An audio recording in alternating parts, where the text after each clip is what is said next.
with the release of the Thunderbolts and the introduction of the newest super soldier in the MCU, the Sentry. The movie showed a version of this serum unlike anything we've seen before. Like literally, it was the final boss of a long, chaotic history of experiments, failures, frozen assassins, gamma accidents, and government cover-ups. So in this video, we're going back to break down every version of the super soldier serum ever created in the MCU. It all began in 1940, at the height of World War II. Johann Schmidt, a high-ranking Nazi officer and later the head of Hydra, which is a rogue cult of scientists obsessed with science, superweapons, and wanted to rule the world. They're like the weirdos of a group full of weirdos. You get what I mean.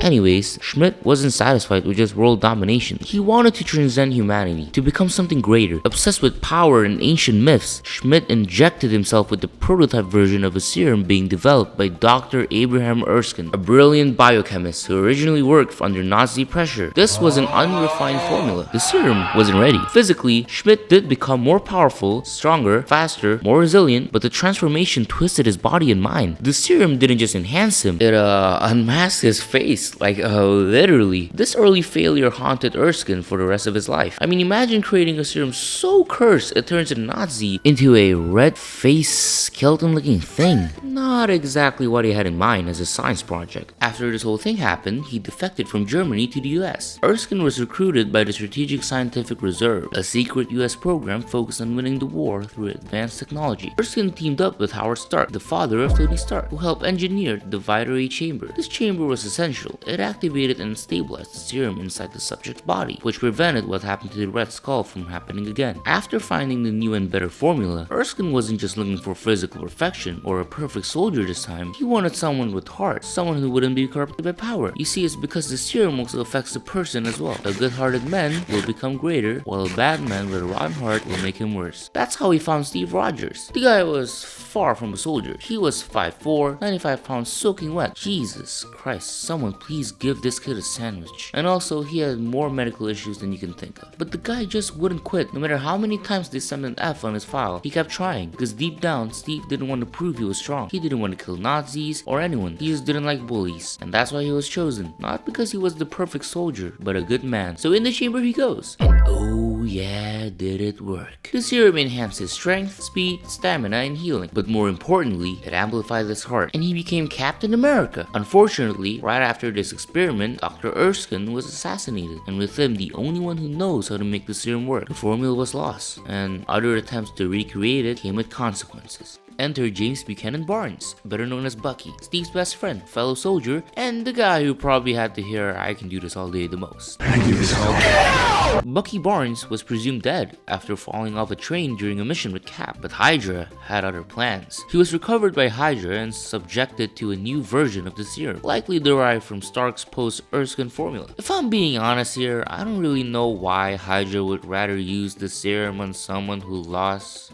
an arm.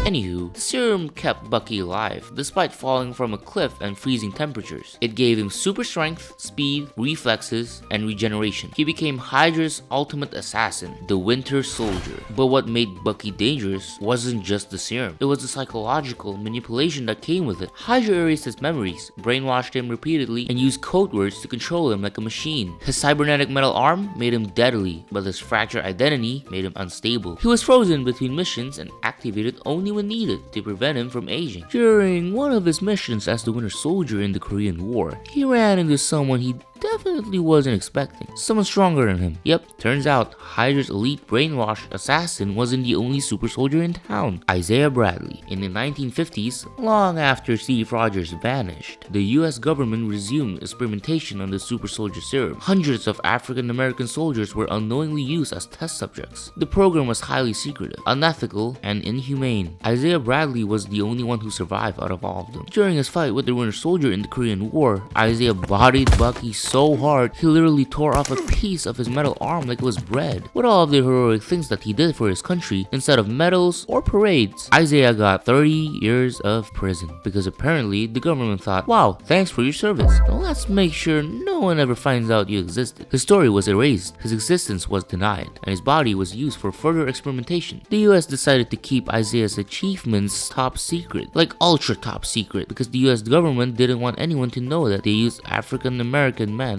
as lab rats. They buried his story so deep even Nick Fury didn't know about it. This version of the serum was stable and effective. It created a real super soldier. But the story was buried to protect reputations, exposing the racism and secrecy behind the program. Now, while the US was busy playing super soldier dress up with Captain America, the Soviet Union said, "Hold my vodka." During the Cold War, Russia wanted their own star-spangled punching machine, so they scrambled together a serum using stolen intel and what we can only assume were half-burned pages from Erskine's research notes. That's where Alexei Shostakov came in, the perfect candidate, top soldier, strong jawline, and most importantly, extremely Russian. Alexei gained immense physical strength, endurance, and combat reflexes. In Black Widow, we see him arm wrestling multiple inmates and crushing concrete, feats far beyond human capability. But unlike Steve Rogers, who aged like fine wine, Alexei aged more like milk. His metabolism wasn't made faster like Cap's. The muscles stuck around, sure, but so did everything else. Which is why he's probably the only super soldier who can't see his own toes anymore. Mentally, the serum didn't fry his psychology or what's left of it. This formula worked, but it lacked the finesse and precision of Erskine's masterpiece. 40 years later, in 1991, after Erskine's death, Howard Stark continued his research with the US military to replicate the serum. Eventually, a version of the serum was acquired by Bucky when Hydra still had him brainwashed. Hydra secretly used it in their Winter Soldier program during the Cold War. With the serum, they created 5 more Winter Soldiers. These guys were trained in a secret Siberian CrossFit death camp, and they were no joke. They're Hydra's most elite death squad. In Captain America Civil War, these Winter Soldiers were stronger than Bucky Barnes himself, capable of beating him up easily and killing targets with brutal efficiency. But their serum came with side effects. Without the Vita-Ray stabilization, their minds became fragile. Even with programming, they were unstable and prone to violent outbursts. Hydra's solution? Let's just throw them in the freezer between missions like leftover lasagna. This serum was more powerful than the Red Skulls, but they're far less stable than Erskine's original serum. So after Hydra gave us 5 frozen rage machines who needed anger management in a freezer, you think the world would go, okay, maybe after all of this we should stop trying, right? But nope. In the early 2000s, Bruce Banner was recruited to help recreate the super soldier serum. But instead of following Erskine's blueprint with the whole Vita-Ray stabilization thing, Bruce thought, what if I just nuke myself with gamma radiation instead? You see, his plan was to trigger the serum's transformation faster. What did he get? A rage-fueled green monster with muscles, mayhem, and mood swings that could level a city block. The Hulk, a being of immense strength, unlimited endurance, and near total invincibility. Banner's version didn't stabilize his biology, it fractured it. The serum didn't just enhance him, it created an alternate personality. Banner's Hulk was driven by emotion and stress. Unlike Steve, he had no control over his transformation at first. While Hulk eventually became a hero, the early years were filled with destruction, trauma, and fear. Now, after Bruce Banner had turned himself into the Hulk, General Ross has been trying to catch him for years, but failed all the time. Knowing he needs something stronger, or at least something that could fight the Hulk, Ross wasn't trying to make a hero, he was trying to build a weapon. So he gave his own version of the serum and gave it to Emil Blonsky, a seasoned British Marine who wanted to feel young again. Anyways, at first, it worked. Blonsky was stronger, faster, and nearly kept up with the Hulk. He literally almost ran as fast as the Hulk at one time. But Blonsky wanted more. After literally getting kicked in the face by the Hulk, he wanted more power, so he mixed Ross's serum with Bruce Banner's gamma-irradiated blood. Genie's plan, right? Spoiler alert, it did not go well. He mutated into the Abomination, a massive, bone-spiked monster who looked like the Hulk's scarier cousin. And also, he had the personality of a wrecking ball. Blonsky turned himself into a walking war criminal and ended up getting locked up for years until, well, you know who let him out again, but that's a different mess. After what happened in Avengers Infinity War where chaos is trending, Dr. Wilfred Nagel, a former Hydra and CIA scientist, found a more modern super soldier serum. Using Isaiah Bradley's blood as base, Nagel whipped up a sleek new version of the serum. No bulking up, no monstrous side effects, just a clean, subtle power-ups like strength, agility, and fast healing. Unfortunately, his work was exploited by the Power Broker, a underworld figure running operations in Madripoor led by Sharon Carter.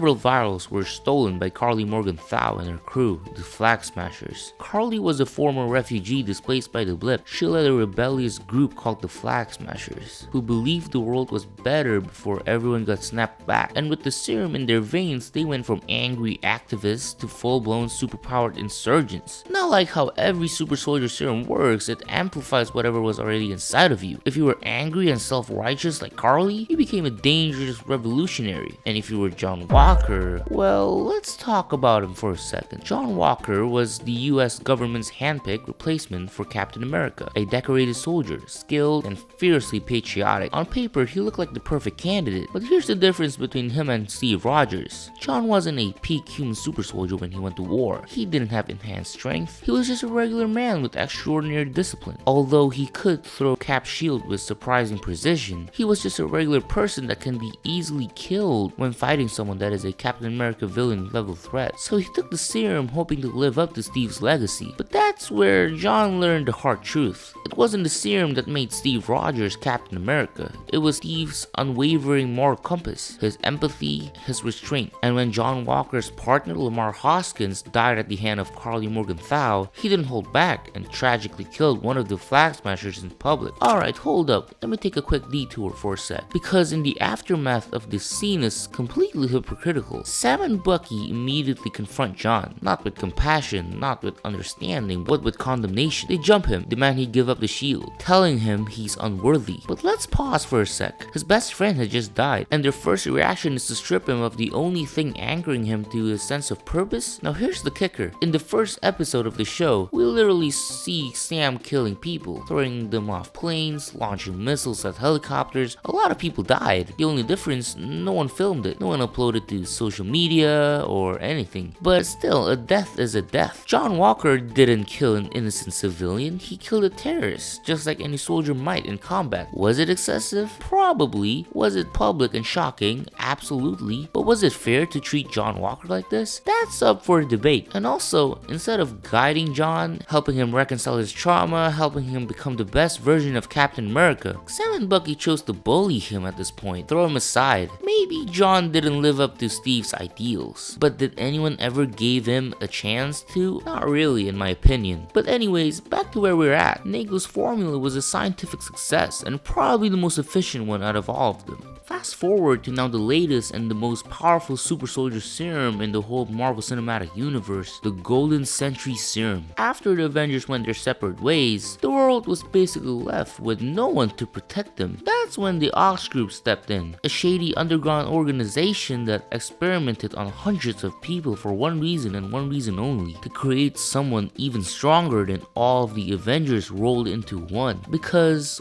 what could possibly go wrong? Ox, secretly run by Valentina Allegra de Fontaine, head of the CIA, and yup, the same one pulling strings behind the Thunderbolts, started experimenting with new super soldier formulas, pushing past every ethical and scientific limit. Their secret sauce? A serum said to be 1,000 times more powerful than Dr. Erskine's original serum, or as powerful as 1 million exploding suns. And out of all of the broken people they tested it on, Robert Bob Reynolds was the only one who survived. A man with a history of drug abuse, mental illness, and trauma. So naturally, they handed him godlike power. With this, Bob became the Sentry, an unstoppable god with flight, super strength, invulnerability, energy manipulation, regeneration, the whole cheat code package. In the comics, he can literally fight the Hulk and the Thor and still have energy left to find a planet. But here's the twist. That much power didn't just give him abs of steel, it fractured his mind. The serum didn't just turn him into a hero, it created his worst nightmare too, the Void. The Void is Sentry's evil alter ego, a dark entity that grows darker and stronger the more heroic Bob becomes. The Void knows everything about Bob, and worse, he is basically Bob. He's the nuclear shadow at the heart of the world's brightest star, and when he takes over, even the Avengers would rather just leave town. Anyways, that's the whole history of the super soldier serum in the MCU. Please comment down below on what you want to know more about in the next video. It can be about anything, not just about Marvel. And hey, while you're down there, don't forget to subscribe too.